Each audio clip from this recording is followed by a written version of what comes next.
Good morning. This is the Paradise Unicorn Priestess bringing you day 229 of A Course in Miracles, the Yin translation, where we use female words. This would be August 17th if you're starting at the new year. Beyond all symbols.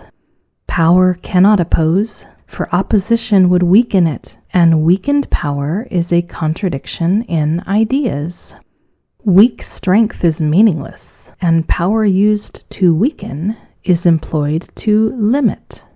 And therefore it must be limited and weak, because that is its purpose. Power is unopposed to be itself. No weakness can intrude on it without changing it into something it is not.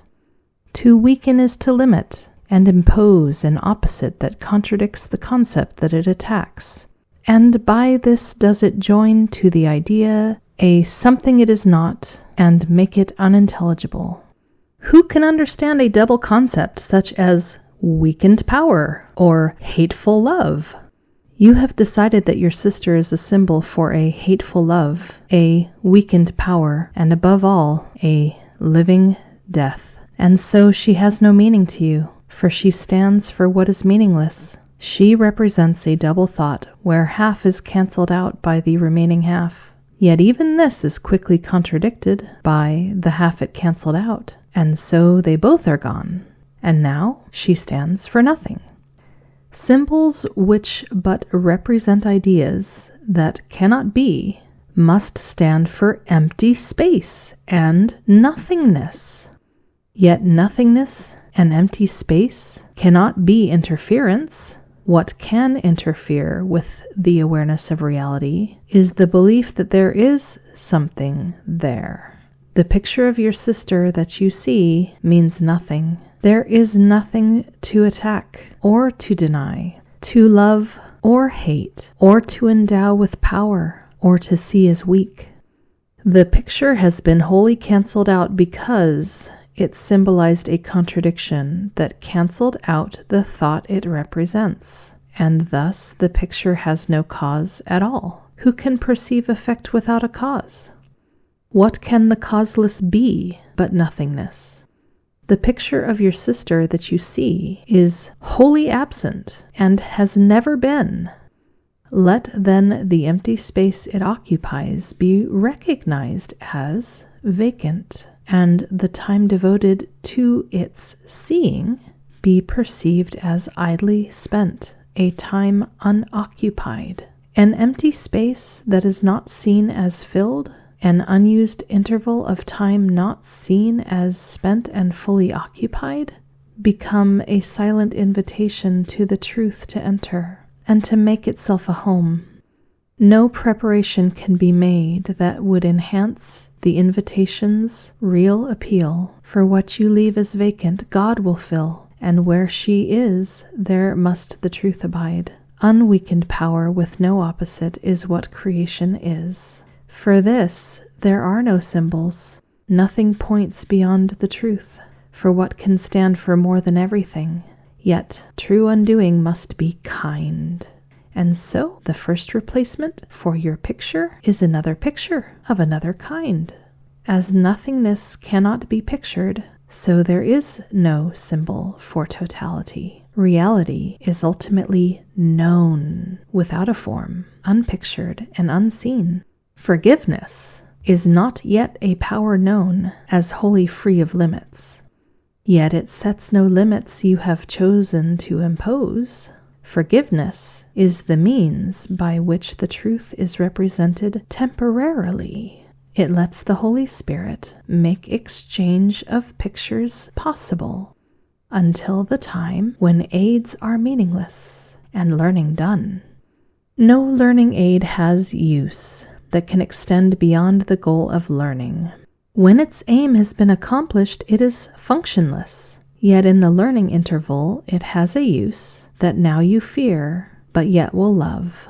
The picture of your sister given you to occupy the space so lately left unoccupied and vacant will not need defense of any kind, for you will give it overwhelming preference, nor delay an instant in deciding that it is the only one you want. It does not stand for double concepts, though it is but half the picture and is incomplete. Within itself, it is the same. The other half of what it represents remains unknown, but is not cancelled out, and thus is God left free to take the final step herself. For this, you need no pictures and no learning aids. And what will ultimately take the place of every learning aid will merely be. Forgiveness vanishes, and symbols fade, and nothing that the eyes have ever seen or ears have ever heard remains to be perceived. A power wholly limitless has come, not to destroy, but to receive its own. There is no choice of function anywhere. The choice you fear to lose, you never had. Yet only this appears to interfere with power unlimited and single thoughts, complete and happy, without opposite. You do not know the peace of power that opposes nothing, yet no other kind can be at all. Give welcome to the power beyond forgiveness and beyond the world of symbols and of limitations. She would merely be, and so she merely is. I am thinking again of the beautiful version of the prodigal son told in the Lotus Sutra, where parent and child become separated. The child doesn't know that the parent is like the most rich and powerful person ever, and they fall into a complete awful hell of degradation and self-loathing and utter poverty and suffering. Their state is so bad that the parent knows that if they were to reveal themselves as they are now, the child would be terrified and think that, this powerful thing was coming to destroy. And so the parent enters into this long, gentle ruse, basically, of first offering a job to the child that is, it's like shoveling poop or something. It's some really awful thing, but it makes a meager wage that's the first wage that the child has ever known. And it just steps up slowly where eventually, after this painstaking long time, they are welcomed into the actual palaces and principalities and mansions of the actual parent to serve there, but they still go and sleep in the barn because they think that's all they deserve.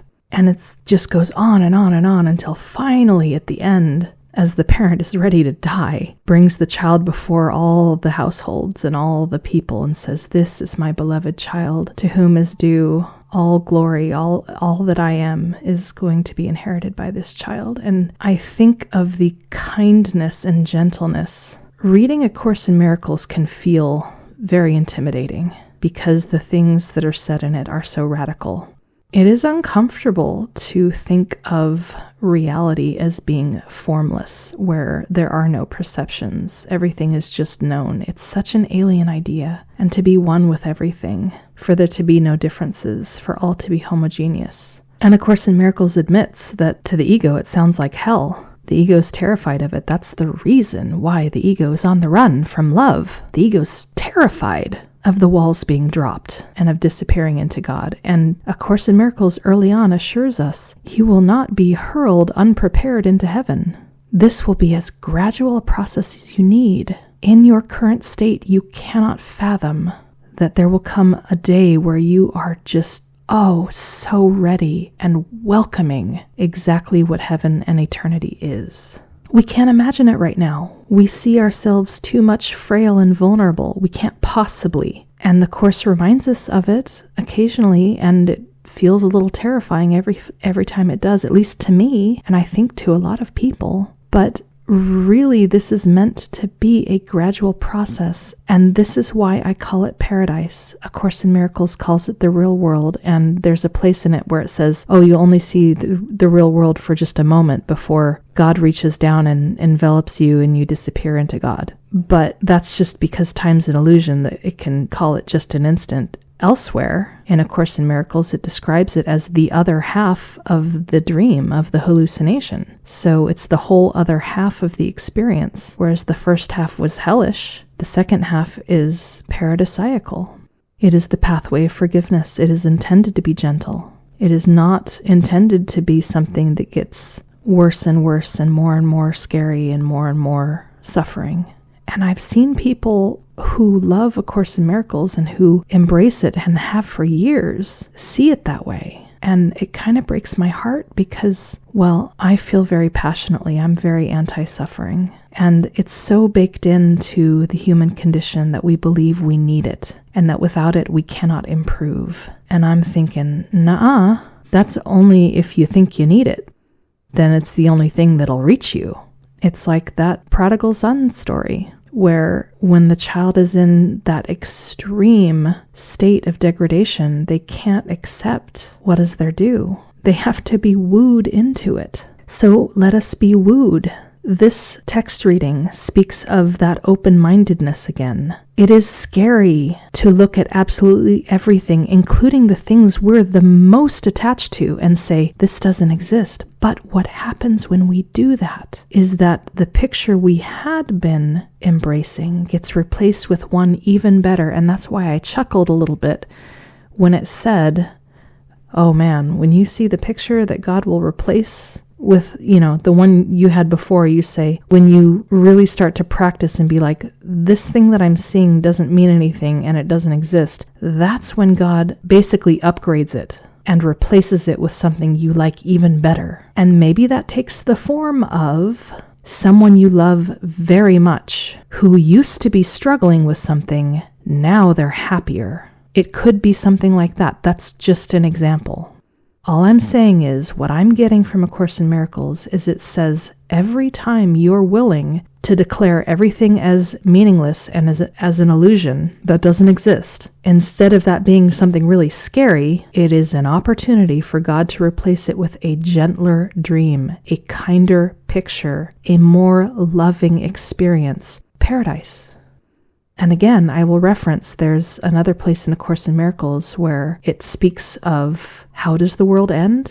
Because we've all grown up with the idea of Armageddon, with the idea of it getting worse and worse and worse. And A Course in Miracles says, nuh-uh, it ends by getting better and better and better. That is a beautiful and a hopeful message and great cause for happiness and rejoicing. And I just really want to emphasize that. And the reason I want to emphasize that again is because I see people who walk this path and they're looking at the same text as I am and they're viewing it as something that describes it getting worse and worse and worse. And I can't help but feel that the reason for this is because of the belief in the crucifixion.